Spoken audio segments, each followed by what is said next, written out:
اگر آپ چاہتے ہیں کہ ادبی دنیا کا کام بند نہ ہو تو براہ کرم ہماری مدد کریں۔ آپ ڈسکرپشن میں دی ہوئی اکاؤنٹ ڈیٹیلز کے ذریعے ہماری مدد کر سکتے ہیں، ہم سے کتابیں ریکارڈ کروا سکتے ہیں یا پھر زیادہ سے زیادہ تعداد میں چینل کے ممبر بن کر اس کام کو آگے بڑھانے میں مدد کر سکتے ہیں۔ امید ہے کہ آپ کہانیوں کے اس سفر کو جاری رکھنے کے لیے ہمارا ساتھ دیں گے۔ شکریہ۔ بلونت سنگھ کی کہانی پیپر ویٹ۔ وہ کتنا خوش تھا۔ آخر 26 برس کی عمر بھی کیا ہوتی ہے۔ اسے ترقی دے کر اب بینک کا مینیجر بنا دیا گیا تھا۔ آہا، اس کی مسرت کا بھلا کیا ٹھکانہ تھا۔ وہ دفتر سے گھر اڑ کر پہنچا۔ جب وہ مدن مینشنز کے صحن میں داخل ہوا تو دفتن اس کے لبوں کی مسرت معدوم ہو گئی۔ اس کی بیوی آج پھر ڈرائنگ روم کی کھڑکی کھولے عین اس کے سامنے کاؤچ پر بیٹھی تھی۔ اس نے فرحت کو بارہا منع کیا تھا کہ اس طرح کھڑکی کھول کر نہ بیٹھا کرے۔ سامنے کے فلیٹ پر غالباً کالج کے چند طلبہ رہتے تھے جو اکثر تاک جھانک کرتے رہتے تھے۔ فرحت کی عمر بمشکل 20 برس ہوگی۔ کاشمیری ماں کی بیٹی تھی۔ کون تھا جو اسے بے پردہ اپنے سامنے پائے اور پھر دل محسوس کر نہ رہ جائے۔ اور طلبہ بظاہر بڑے شریف بنتے تھے، کبھی کوئی بدتمیزی نہ کرتے تھے، لیکن اس کا خیال تھا کہ ضرور تاک جھانک کرتے ہیں۔ اگر وہ صحن میں گوالے سے بھی باتیں کرتے تو اسے یہی شبہ ہوتا کہ فرحت کی طرف دزدیدہ نگاہوں سے دیکھ رہے ہیں، اور اگر فرحت کو سمجھاتا تو وہ کہتی، دیکھ لیں گے تو میرا کیا بگاڑ لیں گے، کیا میں اندر دم گھونٹ کر مر جاؤں؟ اور جب بہت خفا ہوتا تو کہتی، اچھا آئندہ نہیں بیٹھوں گی۔ لیکن وعدوں کے باوجود وہ آج پھر وہاں بیٹھی تھی۔ وہ بھاری قدموں سے سیڑھیوں پر چڑھنے لگا۔ اس کا فلیٹ دوسری منزل پر تھا۔ راستے میں وہ سوچتا جا رہا تھا کہ آخر اس کا کیا علاج ہو۔ دروازہ کھلا ہے۔ اس کے کانوں میں بیوی کی شیریں آواز گونج رہی تھی۔ وہ اس مٹھاس سے زبردستی لطف اندوز ہو گیا۔ چنانچہ جب اس نے اندر قدم رکھا تو بیوی پر ایک دم برس پڑنے کا خیال بھی کمزور پڑ گیا۔ لیکن اس کا یہ مطلب نہیں تھا کہ بیوی کی اس حرکت کو اور زیادہ عرصے تک برداشت کرنے پر رضامند تھا۔ آج دو ٹوک فیصلہ کر دینا چاہتا تھا۔ اس نے ہیٹ اتارا اور بے پرواہی سے گھما کر کرسی پر پھینک دیا۔ پھر ٹائی کی گرہ ڈھیلی کرتے ہوئے اس نے خوشمگی نظروں سے بیوی کی طرف دیکھا، لیکن وہ ڈبل روٹی کے ٹکڑے کاٹنے میں مشغول تھی۔ اس وقت فضا ایسی تھی کہ اگر وہ پینترا بدل کر ہنسنے کھیلنے لگتا تو بھی کچھ حرج نہ تھا۔ آج خوشی کا موقع بھی تھا، لیکن وہ اس بات پر تلا ہوا تھا، اب اس معاملے میں زیادہ ڈھیل نہ دے گا۔ وہ منہ پھیر کر دوسری کھڑکی کے سامنے کھڑا ہو گیا اور پتلون کے دونوں سروں کو پکڑ کر اوپر کی طرف کھینچا۔ اس کی کمر پتلی تھی اور چوتڑوں کا ابھار بھی برائے نام ہی تھا، نیچے کو ڈھلک ڈھلک جاتی تھی۔ پھر وہ الٹ پلٹ کر اپنے ہاتھوں کو دیکھنے لگا۔ اس کے ہاتھ بھی چھوٹے چھوٹے ہلکے پھلکے سے تھے، انگلیاں پتلی اور نازک۔ ایک تو اس میں یہ بڑی کمی تھی کہ اس کے تیور مردانہ نہیں تھے، نہ اس کی آواز بھاری اور باروب تھی، چنانچہ خواہ وہ کس قدر بھی غضب کی حالت میں ہو، دیکھنے والے پر خاک روبنا پڑتا تھا۔ کھڑکی کے سامنے کھڑا کھڑا وہ انگلیاں چٹکھاتا رہا۔ ایک مرتبہ پھر اس نے ابرو پر بل ڈال کر بیوی کی طرف دیکھا، لیکن وہ بچوں کے سے انہماک کے ساتھ اپنے کام میں مصروف تھی۔ یہ بھی ایک بھاری دقت تھی، بس اس کے مزاج میں بچوں کی سی سادگی تھی۔ اگر کوئی بات کہو تو وہ نہایت بھولپن سے کوئی سوال پوچھتی، اس کا جواب دو تو پھر کوئی اور سیدھا سادہ سوال پوچھ بیٹھتی۔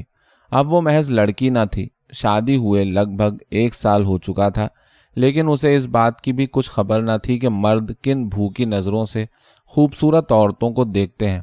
اگر اسے یہ بات سمجھائیے تو بس ایک ہی جواب دیتی، دیکھتے ہیں تو دیکھنے دیجیے۔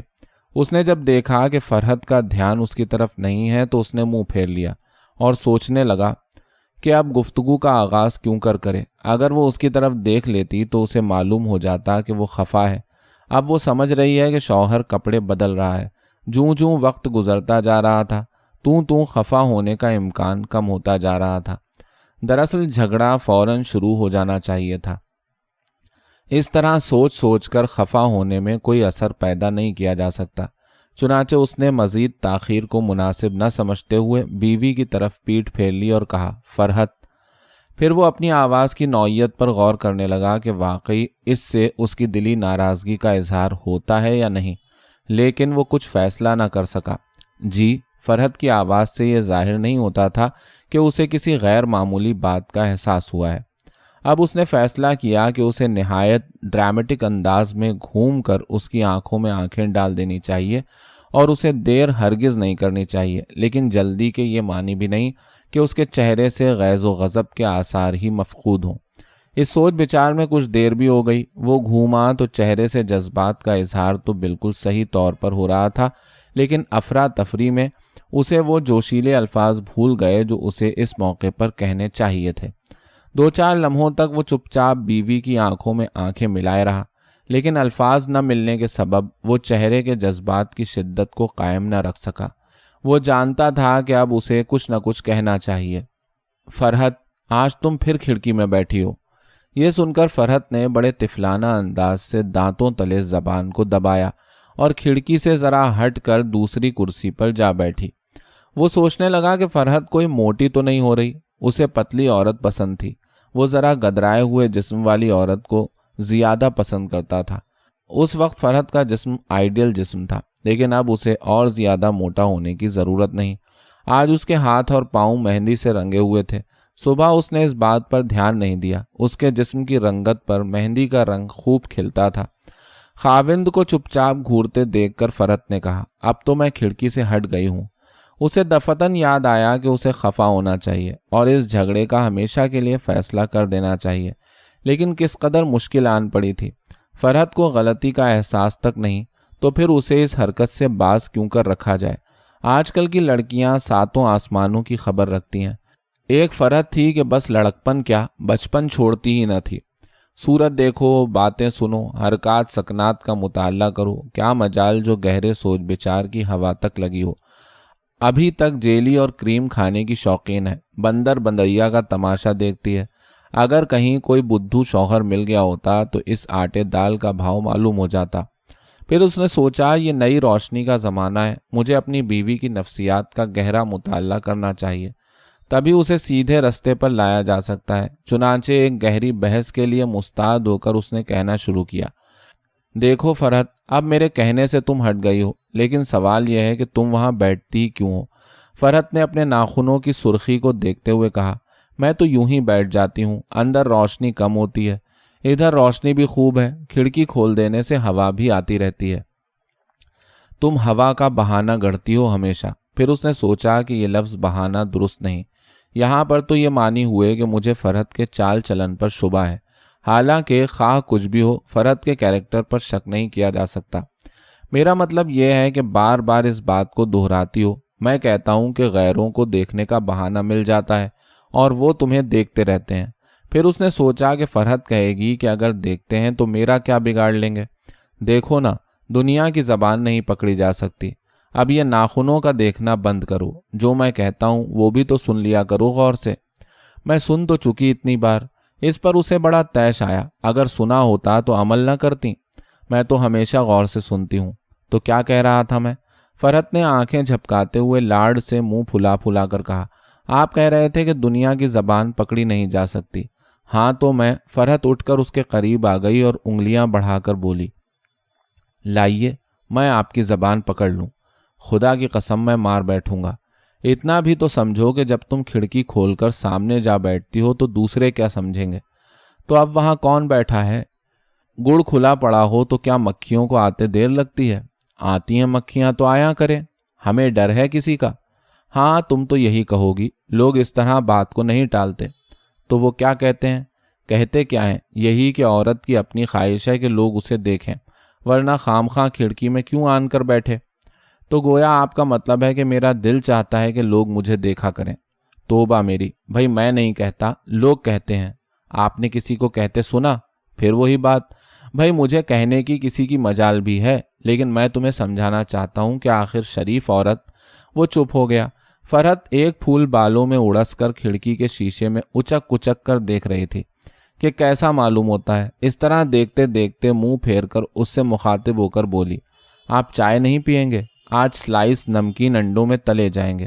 اور میں جو بات کر رہا تھا تم نے بیچ ہی میں کاٹ دی۔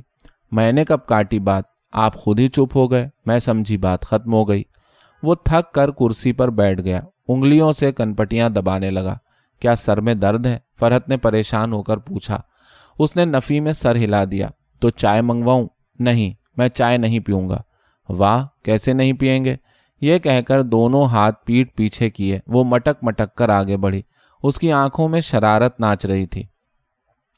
اب بڑا نازک وقت آ رہا تھا۔ عنقریب فرحت اس کو گدگدائے گی، گلے میں باہیں ڈال کر لٹک جائے گی، لیکن وہ اپنی سنجیدگی قائم رکھنا چاہتا تھا۔ وہ جلدی سے اٹھ کھڑا ہوا اور اس انداز سے جیسے اس نے اس کی طرف دیکھا ہی نہ ہو، رکھائی سے بولا، اچھا جلدی سے منگوا لو، مجھے بہت ضروری کام سے باہر جانا ہے۔ نوکر چائے لے آیا۔ چائے پیتے وقت اس نے سنجیدگی کو ہاتھ سے جانے نہیں دیا۔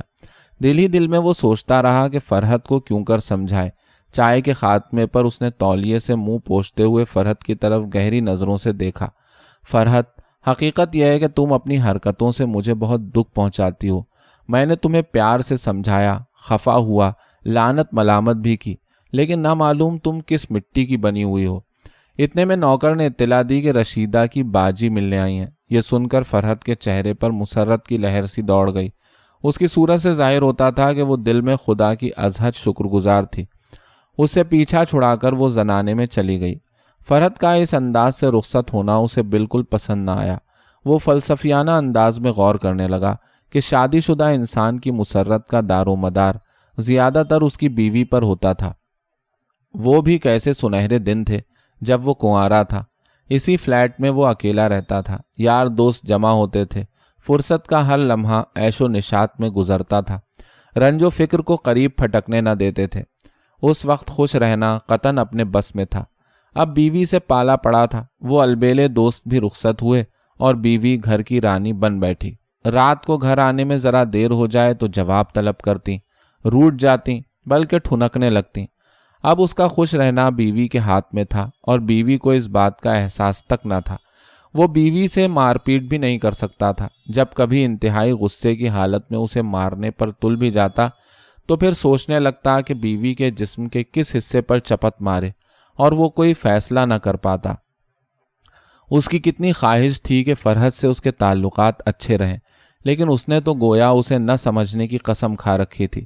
اف، کس بے اعتنائی سے اٹھ کر چلی گئی حرام زادی، رشیدہ کی آپا جی کو ملنے کے لیے۔ اسے اپنے آپ پر رحم آنے لگا۔ وہ کس قدر بے بس تھا۔ آج کی شام بیکار جانے پر اس کا دل بالکل ہی ٹوٹ گیا۔ اس کا خیال تھا کہ مینیجر بن جانے کی خوشی میں فرحت کو جیکب والوں کی ہاں کی جیلی اور کریم کھلاؤں، اور وہ کس قدر خوش ہوگی اور چٹوری بلی کی طرح انگلیاں تک چاٹنے سے باز نہ رہے گی۔ لیکن کمبخت نے خود ہی کام بگاڑ دیا۔ آپس میں محبت اور اشتراک سے رہنے کا جس قدر شدید جذبہ اس کے اپنے دل میں تھا، اگر فرحت کے دل میں جذبے کی شدت اس کی نسبت 10واں حصہ بھی ہو تو بھی آپس میں تعلقات بہت مضبوط ہو سکتے ہیں۔ لیکن وہ یوں سمجھنے والی نہیں۔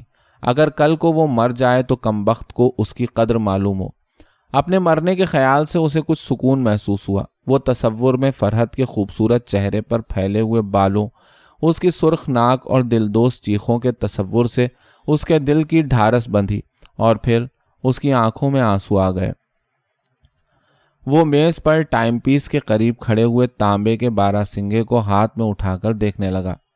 فرحت رشیدہ کی آپا سے ہنس ہنس کر باتیں کر رہی تھی، اپنے شوہر کی دلی کیفیت سے بے خبر، کیسے مزے مزے سے گپ اڑانے میں مصروف تھی۔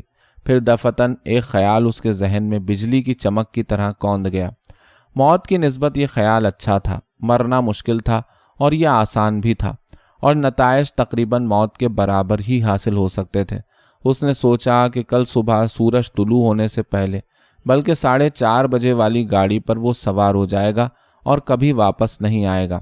صبح کے وقت جب وہ جاگے گی تو ادھر ادھر بھاگی بھاگی پھرے گی، نوکر سے پوچھے گی، تار دلوائے گی، پاگلوں کی مانند حرکتیں کرے گی۔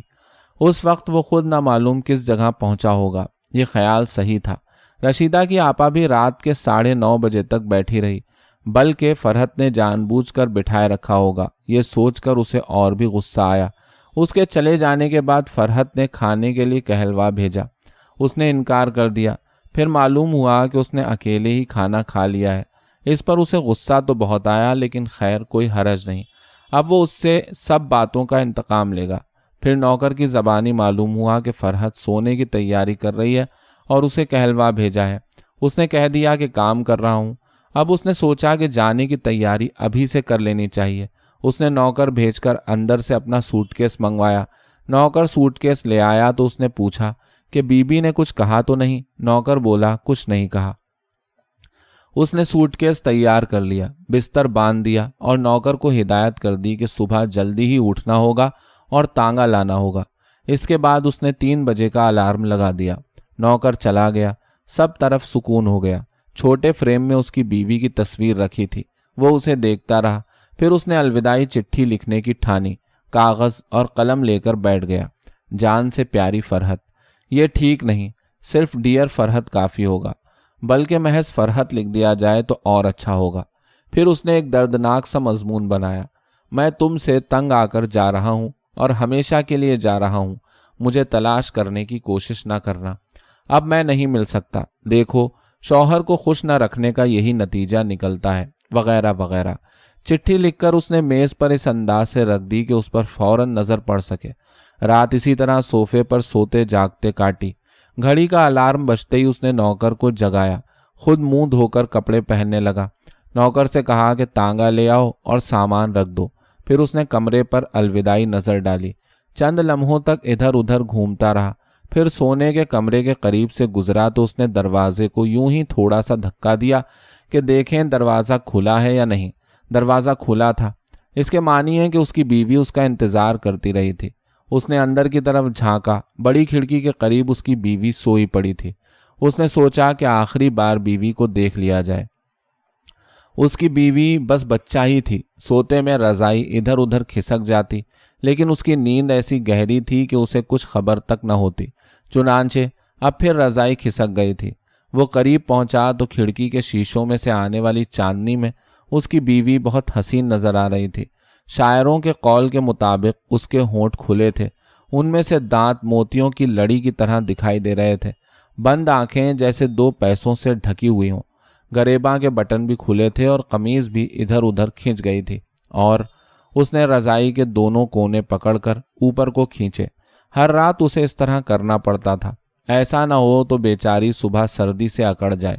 رضائی اوپر کھینچ کر اس نے اس کے سرے فرحت کے پہلوؤں میں دبائے تاکہ جسم ہر طرف سے ڈھکا رہے۔ پھر وہ جانے کے لیے مڑا۔ میں جا رہا ہوں، پیاری فرحت، میری جان سے عزیز۔ اس نے سوچا کہ جانے سے پہلے اس کی پیشانی کا ہلکا سا بوسہ لے لے، اسے اس بات کی خبر تک نہ ہوگی۔ اور وہ اوور کوٹ کو سمیٹ کر آہستہ سے نیچے کو جھکا۔ فرحت کی نیند کی ماتی آنکھیں نیم واہ ہوئیں۔ اس نے خاوند کو دیکھا تو ہونٹوں پر موہوم سا تبسم کھل اٹھا۔ شوہر ٹھٹکا۔ فرحت نے نیند ہی میں انگڑائی کے لیے بازو اٹھائے اور ملائمت سے لپٹ کر لطافت سے اپنی طرف کھینچا، اور وہ باوجود انکار کے کھینچ لیا۔ فرحت نے اسے جوتوں سمیت رضائی میں چھپا لیا۔ نوکر کی آواز آئی، جی سامان تانگے میں رکھ دیا ہے۔ فرحت نے نیند میں ڈوبی ہوئی آواز میں کہہ دیا، سامان اتار کر اوپر لے آؤ، اور وہ کچھ نہیں بولا۔